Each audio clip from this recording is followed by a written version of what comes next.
welcome once again to Octane Mobile Gaming. The event is now completed, Assault on Lupo Colossus, and it was quite an enjoyable event. I did manage to do quite well in the Frenzy collection because the spawn rate of the bosses didn't work quite well for me. So I didn't manage to get everything in the collection.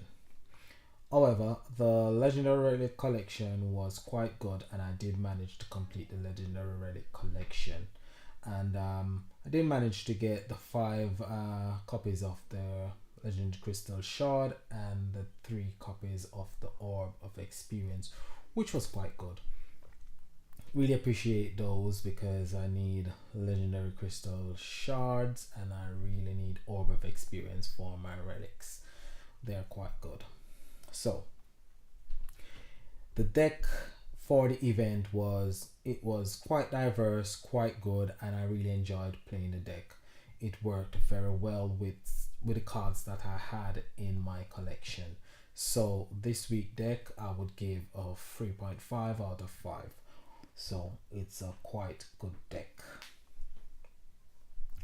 What we're gonna look at today is Legend Trials. So we're gonna see if the deck is very effective at taking down the bosses. So what I'm gonna do first, I'm gonna summon the boss and then I'm gonna use the event deck. I haven't got the full deck because I haven't got the ultra rare. So I'm gonna use 2 copies of a support card, 1 copy of the master collection card, and 2 copies of the event card because those were the cards that I managed to get. Now without the ultra rare, the deck hasn't got any heal. So I'd be depending on the heart gems that are spawned on the board, which are on the board anyway. But one thing I've noticed is whenever you use the ability of the support card, it targets the heart gems and it converts heart gems to fire gems, which is not really good. So I really struggled to find a heart gem match, so I didn't really do quite good with the deck without the ultra rare. So additional card which does passive or active heal. Passive is when the card heals without, apart from its battle skill, and active is when you uses its battle skill to actually heals the deck. So the deck didn't have a heal, so I didn't manage to do much damage with the deck, and the damage output wasn't that great because the deck itself doesn't produce a lot of power gems.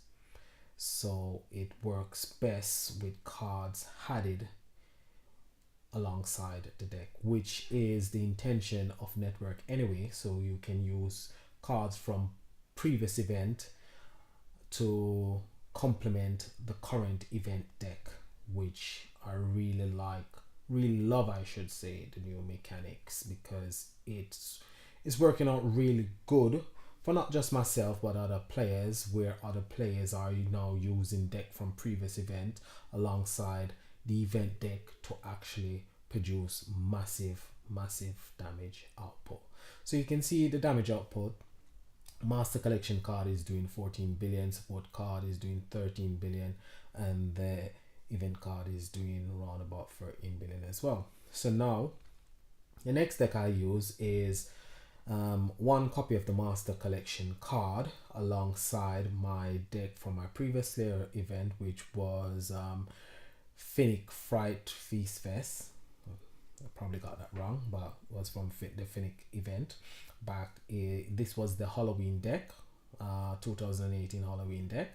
So this deck features 1 copy of the Baleful Bride, 2 copies of the Soul Thrasher, 1 copy of the Master Collection card for the current event, and 1 copy of Alex, which was the Master Collection card for the Finnick event. And Soul Thrasher will produce Power Gem 1s and Alex will produce Power Gem 2s, and the Baleful Bride will give the heal to the deck. She will also produce Power Gems, 5 Power Gem 1s and Fire Gems every 2 turns, which is quite good. So when your intensity gets above 350, you'll be producing a full board of Power Gem 4s, and as you can see, the damage output is quite high. Soul Thrasher, 2 copies of Soul Thrasher is putting out 7 billion respectively, and so is the Baleful Bride. The Master Collection card is producing 24 billion and Alex is producing 10 billion. So this next combination uses 1 copy of the Master Collection card, 1 copy of the event card, the Baleful Bride, the Soul Thrasher, 1 copy of Soul Thrasher this time, and 1 copy of the Alex. And as you can see, the event card is 20 billion.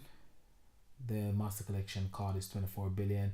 Alex is producing 10 billion. The Soul Thrasher is producing around about 7 billion.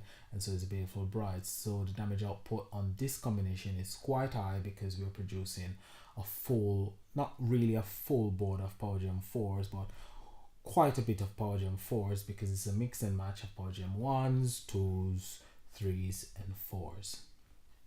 So the damage output is quite high on this particular combination, so it's quite good, and the deck is quite diverse, as I said in the previous video. And this combination, I really enjoyed playing this particular setup because this particular setup in the current event was the one that gave me the biggest damage output. So now this combination is for free to play players. So I've got 2 copies of a support card, 1 copy of Alex, 1 copy of Soul Thrasher, 1 copy of the Baleful Bride. And the damage output on this is not as massive as the previous deck combination that I showed, but the damage output was really good. So I'm producing Power Gem, almost a full board of Power Gem freeze, and you can see the damage output is 13 and 12 billion respectively for the 2 support cards, because one is at level 1 and one is at level 40 or 50, I can't remember exactly, but the damage output was quite good and I managed to take down the boss in 3 tries. So the event was quite good, the deck is quite good. Legendary Trials, really enjoy playing it now because the decks that we are getting are able to take down the bosses within 3 to 4 tries. So I'm really loving the game now more than I was before.